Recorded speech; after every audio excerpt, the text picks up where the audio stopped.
So here's a second scenario for the spine as a parent is lowering an infant to the bed of a crib.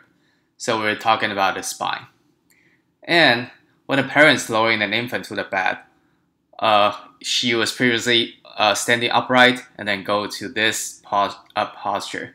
So I would say spine flexion, right? And which muscle is controlling that motion?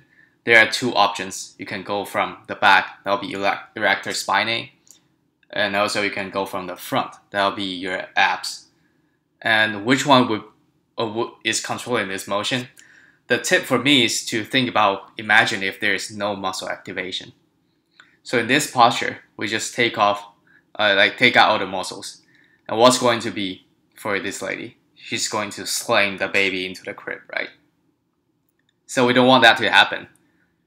So she's actually controlling her posture.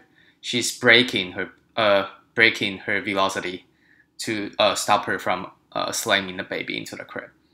So I think it's the muscle at the back controlling the motion, because if it's the abs, then the abs will accelerate her motion, so the baby will probably die, right? So she wants to break the COM velocity, so it's erector spinae doing eccentric contraction. Because if it's concentric contraction, then the lady is going back to upright position, but it's not. Right, so the erector spinae is lengthening, but still contracting to control the motion, to avoid speeding up. So it's a little bit hard, at least for me, like when the first time I see this example. So, but that's my tip, and I hope that's somehow helpful. And so let's go to the third scenario. For the knee, so we're looking at knee joint during landing from a jump. For initial toe contact through lowest crotch. So it's from initial toe contact to the lowest position. And we're looking at knee joint. So what's the knee doing during this process? The knee angle is decreasing, right? So it's flexion, it's knee flexion. And which muscle is controlling this motion? Like the tip again, imagine if there is no muscle activation. If there is no muscle activation, after toe contact, we take out all the muscles. He's going to fall, right? Right? He's not going to land successfully. So, if it's biceps femoris, say if it's hamstring, then he's going to go down and speed up and fall really bad, right? And we don't want that to happen. So actually, he's controlling the speed. He's controlling the motion. So even though it's flexion, it's the opposite side of the muscle controlling the motion. That'll be quadricep. And that's eccentric contraction. So again, that's my tip. Imagine if there is no muscle activation. And if there's muscle activation, the guy is going to fall.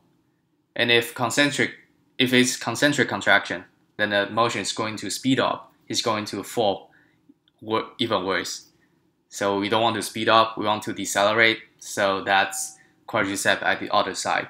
Try to break the speed, try to control the motion. Okay, makes sense. Let's go to the fourth. That'll be for the elbow. So we're looking at elbow. And so think about elbow. There are two options, right? Could be your bicep, could be your tricep. That's an easy example. And at a stationary position of 90 degrees while holding a 20-pound box, it's like this kind of motion, but he's not moving. So the motion would be no motion, right? And for muscles, because he's resisting the weight here, so that should be bicep brachii, right? And then there's no motion, so that should be isometric contraction.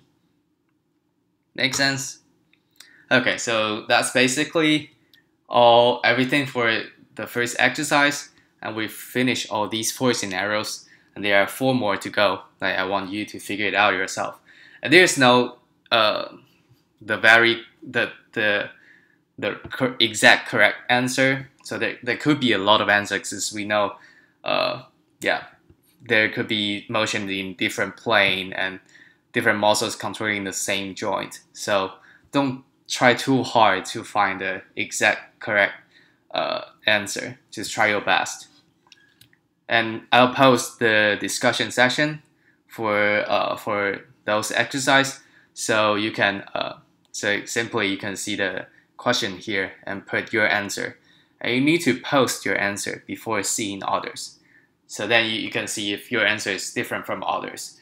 And if so, that doesn't mean you're wrong, right? You both can be right, because there are multiple solutions for the same question. All right. So have a good time for exercise 1, and we'll jump into exercise 2 in our next video.